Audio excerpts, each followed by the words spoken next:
Սոցցանցում գրառման համար հարուցված գործերից մեկն արդեն դատարան է հասել։ Մհեր Խաչատրյանին մեղադրանք է առաջադրվել Քննչական կոմիտեի նախագահ Արթուր Պողոսյանի և քննիչների ծառայողական գործունեության մասին արատավորող տեղեկություններ հրապարակելու համար։ 36-ամյա գյումրեցին գրառումն արել էր փետրվարի 1-ին Հանրային հեռուստաընկերությանը Քննչական կոմիտեի նախագահի տված հարցազրույցից հետո։ Մեր ձեռքի տակ հայտնվել է նաև որոշ փաստական տվյալներ, այդ թվում նաև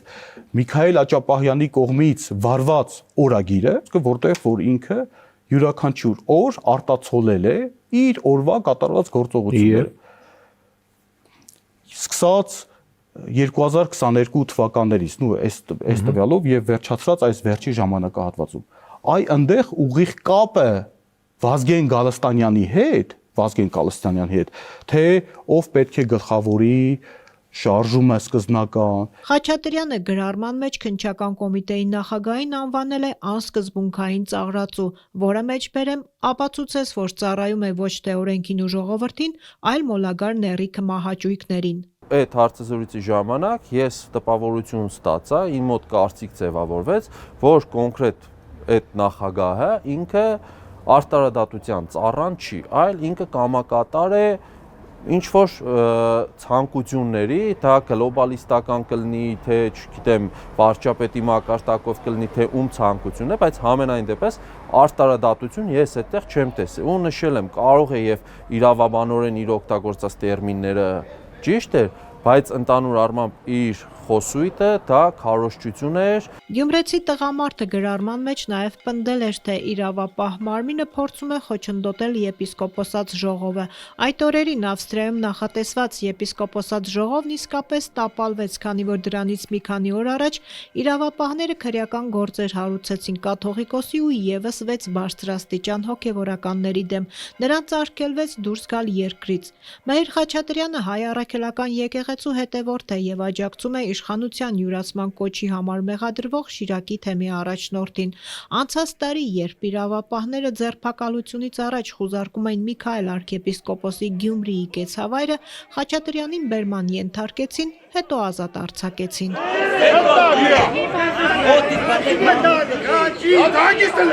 Խաչատրյանը կարծում է, այս մեթոդով վախի մթնոլորտ են ստեղծում։ Եթե իրենց գերագույն նպատակը եղել է վախի մթնոլորտը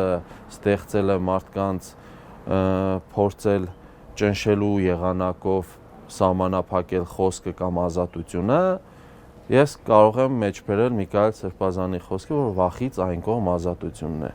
Սոցցանցային գրառման համար հարուցված այս գործը եզակի չէ։ Իրավապահները չեն էլ հերքում, որ տնտղում են համացանցը ու գործեր հարուցում գրառումների հետքերով, բայց թե քանի քաղաքացի է հայտնվել իրենց ուշադրության կենտրոնում, քանի քրեական գործ է հարուցվել, Ազատության գրավոր հարցմանը Քննչական կոմիտեն հրաժարվել էր պատասխանել։ Ու մինչ հայաստանյան իրավապաշտպանները համաձայն են, որ ատելության բռնության կոչ պարունակող խոսքը պետք է կանխարգելել, նրանք միևնույն ժամանակ նկատում են, որ իրավապահների թիրախում հիմնականում հայտնվում են իշխանության քննադատները։ Վերջերս արցախցի մի կնոջ մեղադրանք առաջադրվեց վարչապետի հասցեին 1 տարվա վաղեմության կոմենտի համար։ Տնային կալանքի տակ գտնվող ախուրյանցի կնոջ խոսքերը եւս վարչապետի մասին էին։ Իրավապաշտպանների օրինակներն արդեն մի քանի տասնյակի են հասնում։ Եթե նրանք իշխանավոր են, ապա որևէ մեկը իրավունք չունի իրենց մասին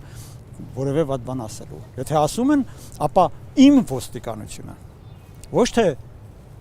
պետության ոստիկանությունը, այլ իմ ոստիկանությունը, իմ հատուկ ծառայությունը, իմ ազգային անվտանգությունը կգնա նրա հետևից, կբերի նրան եւ նա ստիպված պետք է լինի կամ ներողություն խնդրել, կամ դատապարտվել, կամ անցնել դատական կամ նախաքննական քաշքշուկներով։ Հայաստանյան իրավապաշտպանները այս գործերում խտրական արդարադատություն էին տեսել։ Կոնկրետ օրինակներ ունեն։ Իրավապահները չքննեցին ու պատասխանատվության չենթարկեցին այն իշխանավորներին, որոնք վիզը ականջները կտրելու կոչեր էին հնչեցրել ընդդիմադիրների հասցեին։ Առանց փաստերի KGB-ի գործակալ անվանել բարձրաստիճան հոգևորականներին։ Իսկ կաթողիկոսին քարով սատկացնելու կոչ արած տղամարդը չնայած հարուցված քրեական գործին մեղադրյալ չներգրավվեց։ Գյումրեցի Մհեր Խաչատրյանի դատավարությունը նոր մեկնարկում է խափանման միջոցը բացակայելու արգելքն է։ Նրան առաջադրված հոդվածը նախատեսում է մինչև 5 տարվա ազատազրկում։